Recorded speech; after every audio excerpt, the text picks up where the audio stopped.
Good morning. Welcome to the Long Live Alternative Parties podcast. Free Press Media Press Inc., an alternative parties books publisher, sponsors this podcast. I'm Andrew Bouchard.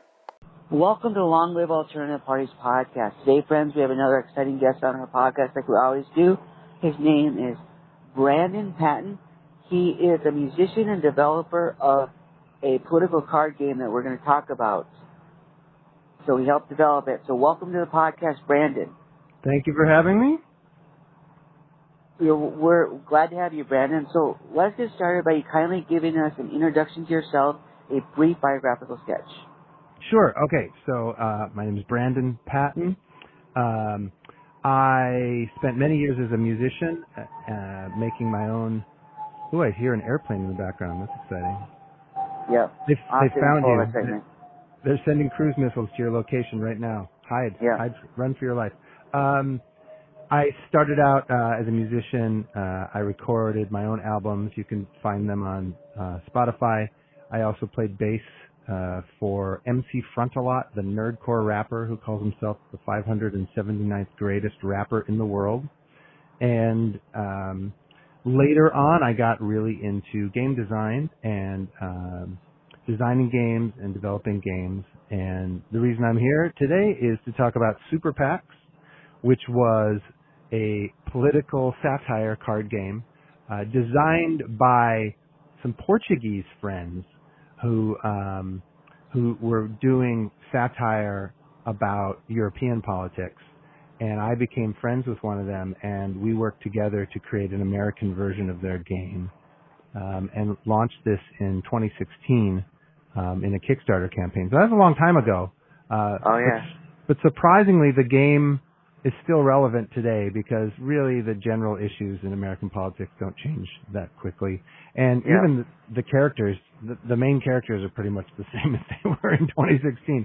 So we have this card game. We launched an expansion for it, and it's still out there making fun of the American political landscape. Sounds good. So what is a PAC for our audience, and what is a Super PAC? Right. So we were trying to come up with a name for this game, and a lot of the low-hanging fruit was taken. There's a long history of political satire card games and things about the election, the making of the president, and all these games out there. We went with Super PACs just because ever since the Citizen United decision, these political action committees have been a large part of the political financing ecosystem. So you have a PAC, which is allowed to fundraise and collect money. I'm not a lawyer, so I might get some of this wrong, but it's okay. they are as I understand it, they are allowed to spend money however they want to because of freedom of speech, and they're supposed to maintain distance from the actual candidate so that they aren't they're not linked to that campaign, because there are still rules about how people running for office, how they can spend money with their campaign donations. But the PAC, is just supposed to be like a separate organization, and they can, buy billboards and advertisements and do whatever they want to try and influence people in an election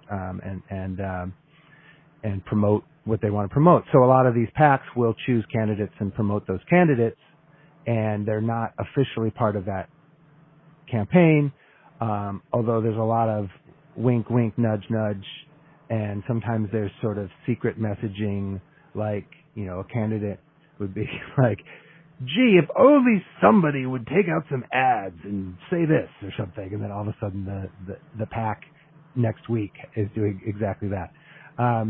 So they sometimes depending on what the PAC's mission statement is or what their interests are, they will sometimes sort of try to do what they think the candidate wants. It's just another form of interest group, how interest groups, spend money to try and affect the political landscape, and it falls into lobbying and fundraising and that whole what I call the financial ecosystem around elections. The game is not specifically about political action committees. We have some of those sort of referenced in there, but the game is just about American politics. Okay.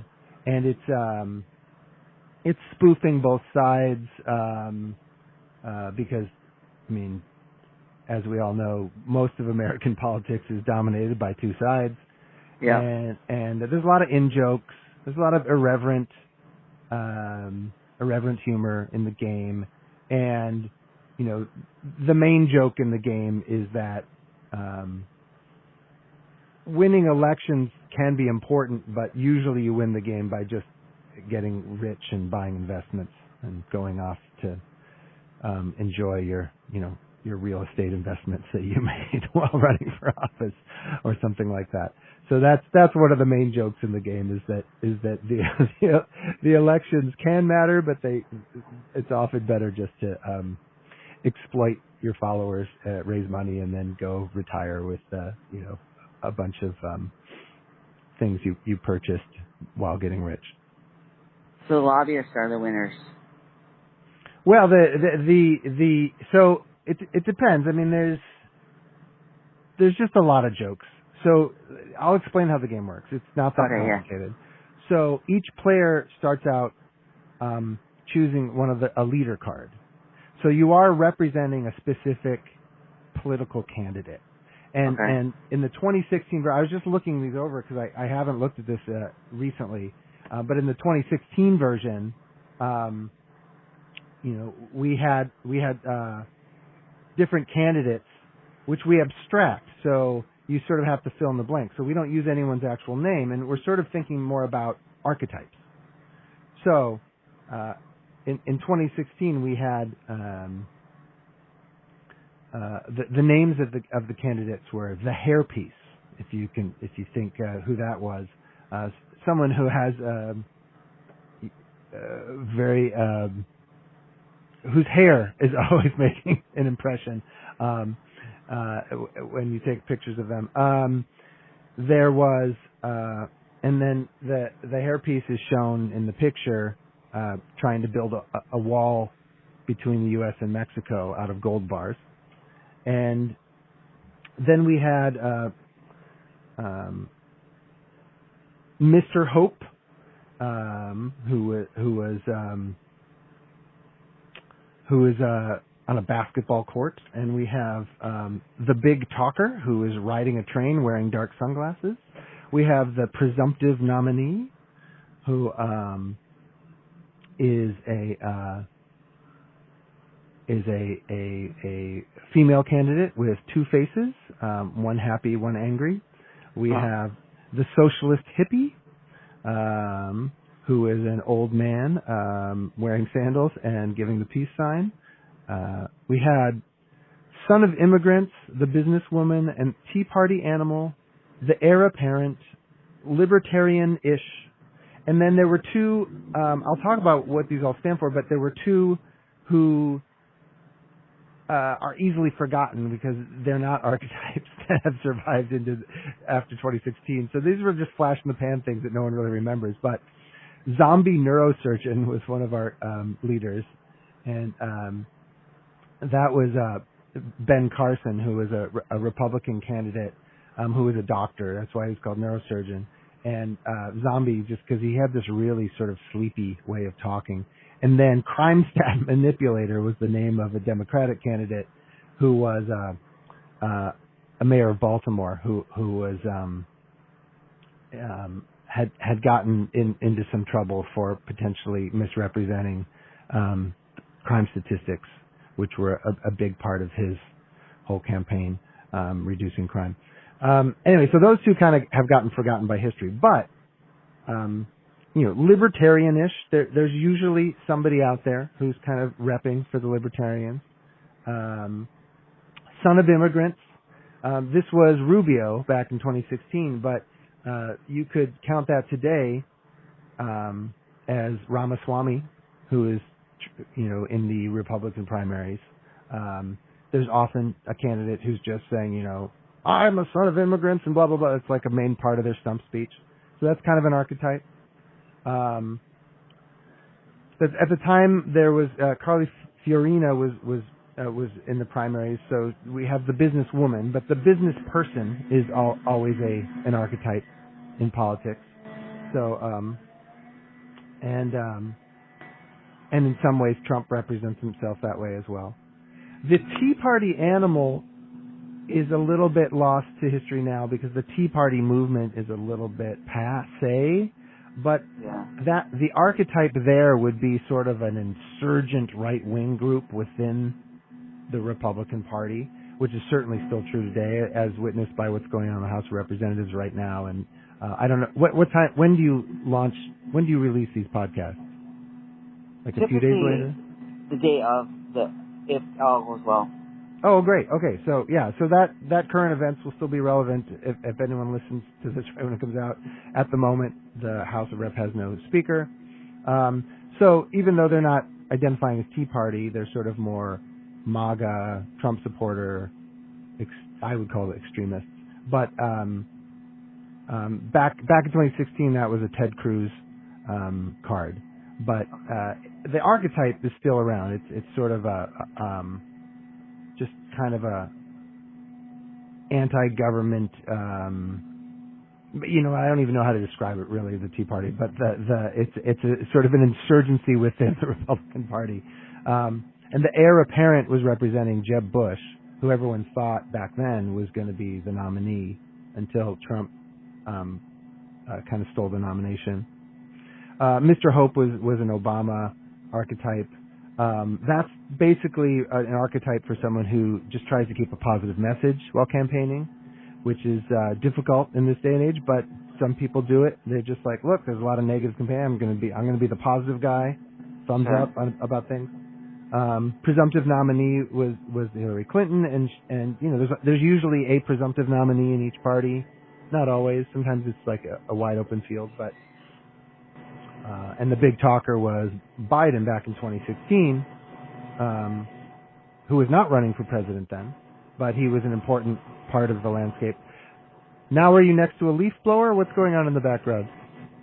There's some construction going on. So, dear audience, we are pulling these interviews in whatever circumstances we find because we need to get this message out. So we may face obstacles, but we're not going to fade or fold. Can you wander? Like, can you walk 3 blocks away or something? I don't. No, it's a long thing, so it's going to be hard to get away from. But I can hear you fine. Go hide behind a building.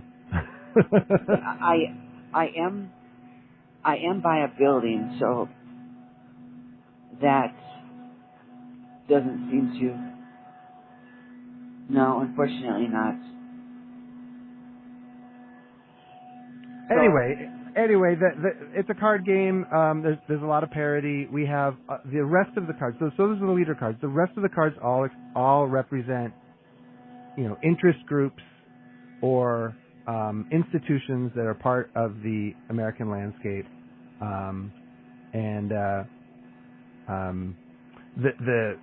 opening paragraph on the rules is, welcome to the United States of Humerica, a place with corrupt and incompetent leaders, shady financial interests, and lobbying groups so powerful that anyone seeking election must bend to their will.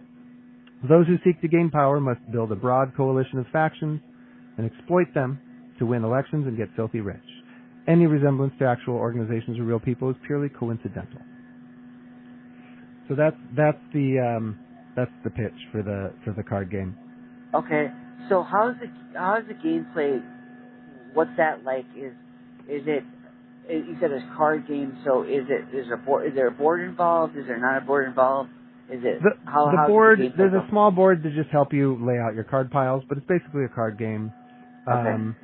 Each round, players look through all these special interest group cards they have, and they either play a card face up or they play 2 cards face down, and then you reveal an event. And so the events are sort of unpredictable things that happen in the course of, a campaign season. And then 3 times during the game, there's 10 events. 3 of those events are elections. So you have a House of Rep election, you have a Senate election, and then finally you have the White House election. Okay. And the cards that you have played contribute votes, they contribute money, and they contribute points at the end of the game. So your decisions about which cards to play, will affect whether you win elections, whether you can fundraise to get lots of money and buy investments, which give you points, and whether you get points from those cards. And then each card has a little thing that it does, which is unique. So you have to read the text to see what those cards do. And they often give you money or draw you more cards, or there's a game like this is often called a take that game. So often the factions are fighting and eliminating each other. So you might play a card and say, I'm going to use this card to destroy your card. And you're like, oh, well then on my turn, I'm going to use this card to destroy your card. So there's a lot of attacking other people's cards. And there's political cartoons on pretty much every card, the artwork. So there's a lot of humor in there. Okay. And I can go through what the interest groups are at some point, because that was an interesting research project. So imagine you're making a card game that is a parody of American politics, and you have to decide, which interest groups or institutions belong. And you have to, what makes the cut, what doesn't make the cut. Like, how do you decide which groups get represented in this card game? Because there's hundreds of groups, you can't include them all. So you have to decide, which ones to include. And the original game was actually based in Portugal, and then they made a Spanish version and a Greek version. So they were doing Southern European politics, and they have parliaments over there. So they would have different kinds of cards that represented different parties in Parliament, which is more than 2 parties. But when we adapted the game, so I came on as the American who would help these guys adapt their game to the American landscape.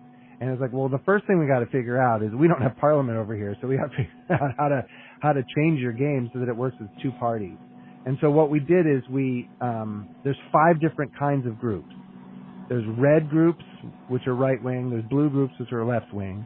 There's gray groups, which would be independent, neutral, fringe, whatever you want to call that.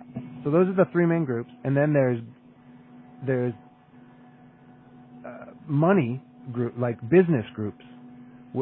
So they are sort of, in a sense, nonpartisan because they just care about profit. And then there's government institutions. So we went with these 5 different groups. And so now you're looking at that, and you have to have an equal number of those cards. So whenever you say, oh, I really want to include, this card, we got to put in the libertarians, then those are going to be an independent group.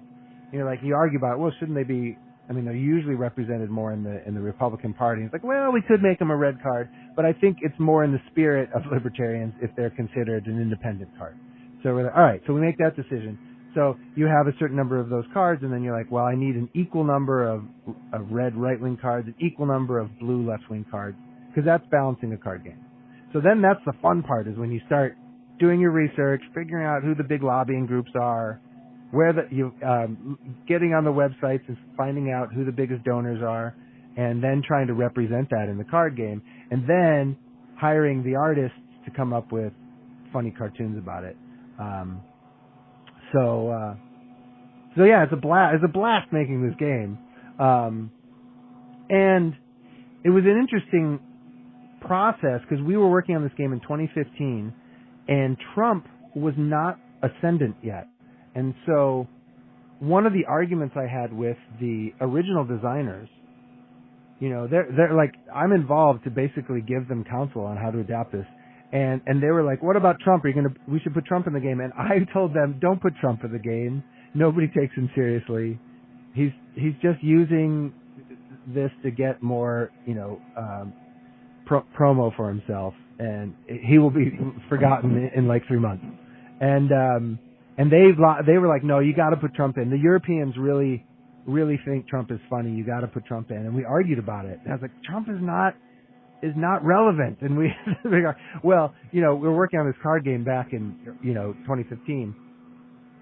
Shortly after that discussion, the primaries start happening, and Trump starts just developing this huge following, and as we know, he later becomes president. So it would have been very embarrassing if I had convinced them not to include Trump, because we were trying to get the game out in time for the election, and so we would have to finish the game like almost a year in advance in order to have it get finished, manufactured, shipped overseas, like all the things you have to sell something.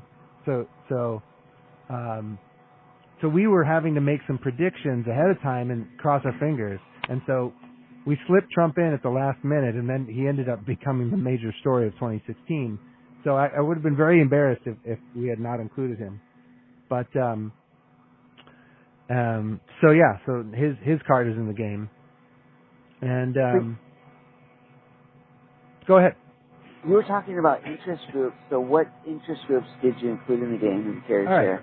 Okay, so in 2016 we came out with the base set, and then we did a later expansion. So I'll tell you what the first original cards are. And these were the ones that we felt either were the most influential for those 5 categories I talked about, or it was just funny to include them, because part of the game is just be funny. So I've got 13. I've only got 13 groups for each category. So here's the red cards, which are the Republican right-wing cards. We have the pro-commerce lobby. We changed the names on these things, but this is basically the Chamber of Commerce. Now, you wouldn't normally, that's not normally where your brain would go, but all the research we did showed that the Chamber of Commerce was by far one of the biggest political donors, and that they almost only donated to Republican groups. At least in 2016 that was true. I was looking that up a little bit. So there's a website called opensecrets.org that will give you lists of donors for things, and we relied on that a fair amount. Back in 2016, if you went to lobbying top spenders and which industries they came from, there was $103 million spent by the U.S. Chamber of Commerce. I want to go ahead to 2023 and see, and they're still at the top in 2023. So they were number 2 in 2020. So that's interesting. But so Chamber of Commerce was one of our big groups, pro-commerce, what we call them. Big Tobacco, climate change deniers, arms dealers, the Zionist lobby. Interestingly, that we decided to make a right-wing group because at the time, in 2016, there was a lot of lip service being given. There was a lot of right-wing pro-Israel stuff. Now that the situation has changed, so I don't know that we would make this a red card if we did this again. But in 2016, it seemed relevant to make that a red card. Mega churches, Mormons, gun nuts, pro-lifers. We know that that's been very important part of the right-wing landscape recently. Rednecks, which is a little mean, but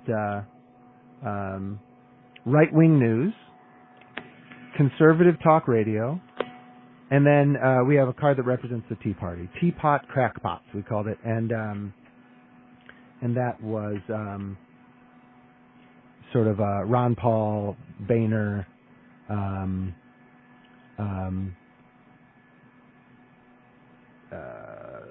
maybe some I'm forgetting all the names now. But anyway, so the Tea Party had a card because in 2016 they were very influential. That card, you could maybe replace now because it's sort of faded in importance since then. So that was our right wing landscape.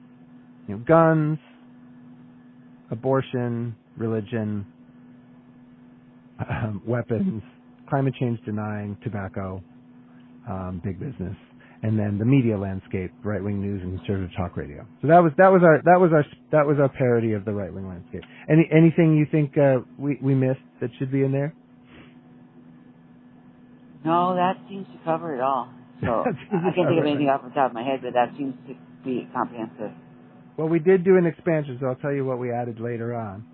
So then on the left wing side, the Democratic Party, we have unions, car companies, environmentalists, academics, gay rights advocates, the movie business, the liberal media. We call people Humericans instead of Americans again. So we have Afro-Humericans, pro-choicers, single moms, trucksters, which would be the trucking unions, Teamsters or whatever, Asian Humericans, and Latinos. So that would be showing the Democratic Party usually giving more lip service to unions and minorities and environmentalist groups. So that's why we had to include 3 different minority groups, and certainly Hollywood seems to be predominantly Democratic. So that was our take on the left wing.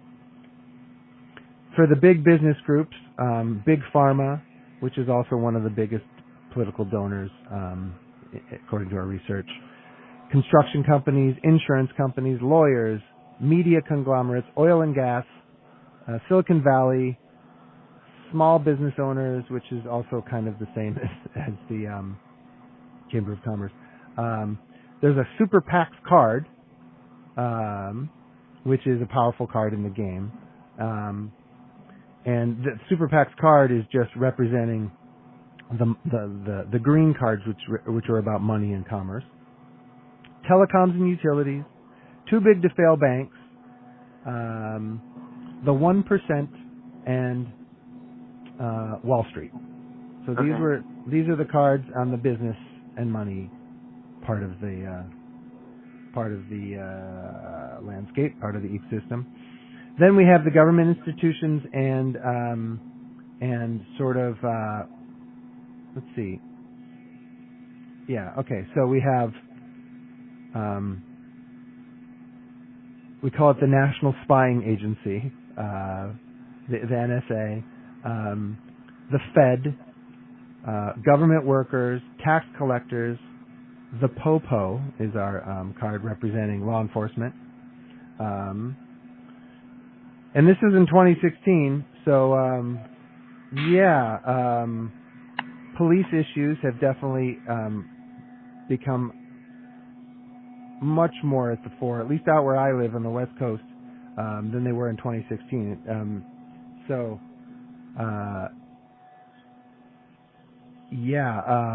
Definitely the law enforcement deserves a place in a game making a parody of American politics, although treading carefully on that issue is tricky. How do you make jokes about something so sad and depressing? The prison industrial complex is a card. The Supreme Court is a card. The Pentagon, which we call the Polygon, is a card. The World Bank is a card. We call it the World Bankrupters. And lastly, the Senior Citizens is a card, which we decided to make a gold group just because they're all getting Social Security, so they're sort of part of the government income stream rather than being right-wing or left-wing. Finally, of most interest to this podcast would be our independent, fringe, sort of outside, and neutral swing voter, all that kind of stuff is in our gray cards. So the gray cards. So this has changed over time, but at the time, we learned that Catholics were actually sort of evenly split between right wing and left wing. So we have a Catholic card, yeah. You know what? I don't even know if that's still true now, but in 2016 it was pretty evenly split. And interestingly, Biden is Catholic, and Pence used to be Catholic, although he converted to evangelical. So Catholics are, one of the groups. They're not a dominant group in the United States because the United States is so heavily Protestant, but they are a sizable group. But they don't seem to vote as a bloc the way that some Republican groups do. So Catholics seem to be kind of split. So and there are even pro-choice Catholics. That it's a little confusing, like Biden himself. Comedian newscasters was one of our fringe groups. I don't know what the state of things is now. I'm old. I don't have a TikTok account, but back then, the Daily Show was pretty much how a lot of people got their news, and it was just switching over. Jon Stewart had stepped down, and Last Week Tonight with John Oliver was starting out, but the comedy news shows were a big deal. I think probably more then than they are now. The paparazzi is a card. Hackers are a card. Hipsters are a card. And illegal immigrants are a card. They don't get to vote, so they give you -1 on your voting if you play that card. Libertarians are independent card. I talked about that earlier. Marijuana activists, which out here on the West Coast would now include magic mushroom activists. Occupy Wall Street was a big deal back then, so we have a card for that. That might be getting kind of forgotten at this point, but some of the big left-wing independent actions and activism that happened in the early part of the teens was under the Occupy Wall Street hashtag. Yeah. Organized crime deserves a card. They are definitely have a long history of being involved in U.S. politics. In fact, I believe the Kennedy family has ties to running liquor in the Prohibition era as one of the sources of their wealth.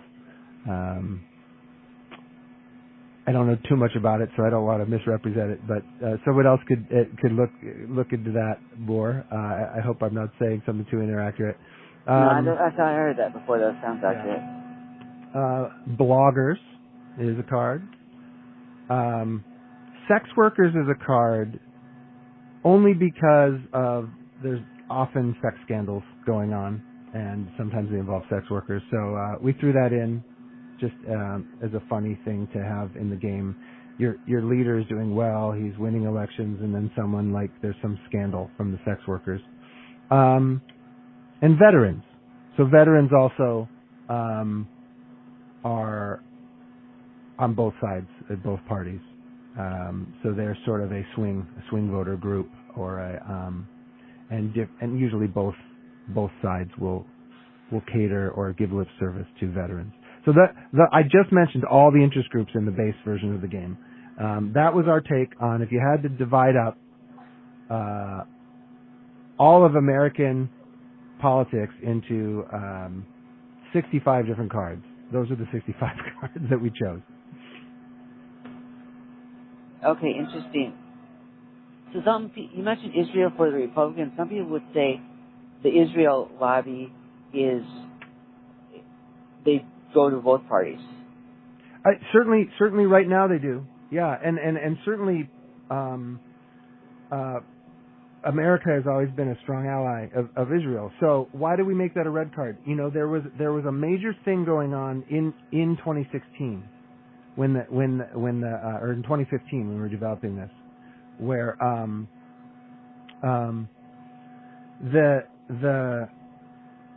the left-wingers are a little bit more ambivalent about Netanyahu's approach to running Israel. And certainly there are some progressives who are pro-Palestine. So back then, I mean, I'm nervous about talking about this right now because of what's going on right now.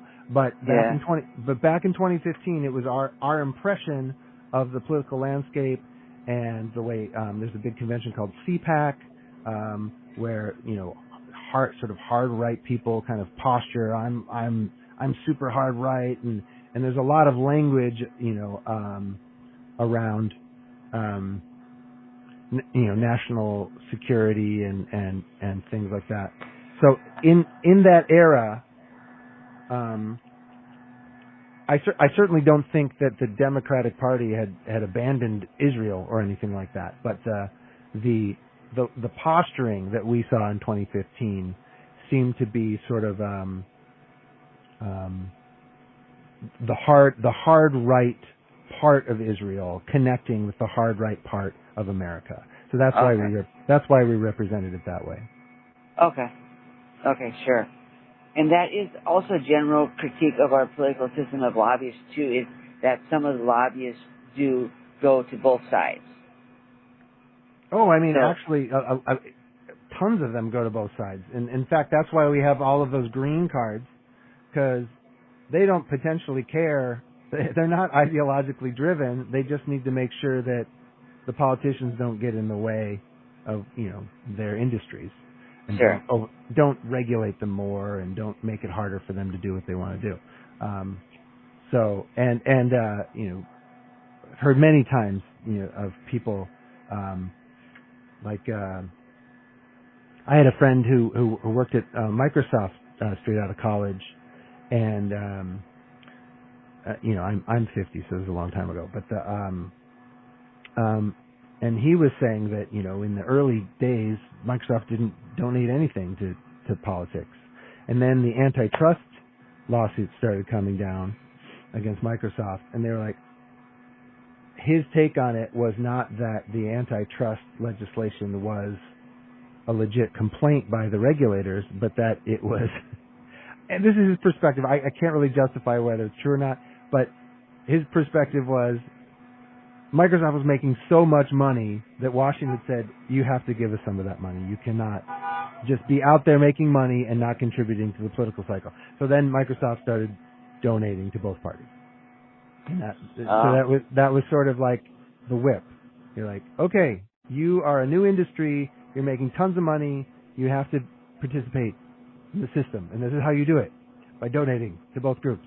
So that was his perspective on that. It makes a lot of sense. I mean, if you're a huge, like, Silicon Valley, some of these guys, like Peter Thiel, only donate to right-wing groups, but as an industry as a whole, certainly these huge tech companies, like they don't want to piss off either party. So they're walking a tightrope, trying to just keep both parties happy with them so that they can do what they do. Is my impression of a lot of these companies. Some of the companies will have an ideological position and choose a party, but most of them are trying to keep both. Whoa! Now you're being. I love the background sounds, man. It's so interesting. It sounds like there's planes flying over. There's like cars squealing in the background. Yeah, this is what you call in the first field outdoor podcast. Yes. Yep. Audience, the show must go on. Whatever's going on in the background is not going to let us stop us from talking about these important topics. So how can our audience get your game? So this is a funny story. I let our website lapse, so I don't have the superpacksgame.com URL anymore. But okay. The best way to find our game is to find me on Facebook. There's a Facebook group called Super PACs, the Game of Politics, about the game of politics. Okay. And there is a featured post there that gives you the link for how to purchase it. And if you purchase it that way, I will get a message, and I will hand mail you a copy of the game, Oh. including the expansion. There are some game stores that have copies of it. I know that I think Noble Knight in Madison, Wisconsin has copies of it, and there are people on eBay selling copies. This terrible thing happened where so we printed a whole bunch of these, and then I had to move across the country, and I was running out of room in my truck in my rented truck trailer, and so I kept half of the games, and the other half I just went to a game convention, just dropped like 300 copies, and was like, these are free, give them away. I can't move with them across the country. So there were a whole bunch of people in Connecticut who got a whole bunch of free copies of these, and some of those people are probably selling them on eBay now. Oh. Okay. So I can include that in our show notes, that link to your webpage, and then they can go from there. Yeah, I think it's facebook.com/superpaxgame, and Pax is Okay. PACS. Yeah. Okay, so how I got in touch with you, I can put that in our show notes. Mm-hmm. All right, Brandon, we thank you for coming on the podcast today and talking about your game and about how it satirized our political system. Well, thanks for having me. It's going to be interesting to see in the next cycle next year how a lot of these cards and a lot of these archetypes are still very much in play. You're going to have a Trump and a Biden and a whole bunch of the same interest groups that we always have. Yep, that sounds right. So we wish you all the best in advancing your game and getting that word out for that and everything else you do in life. Likewise. All right, take care and all the best. Okay, bye-bye.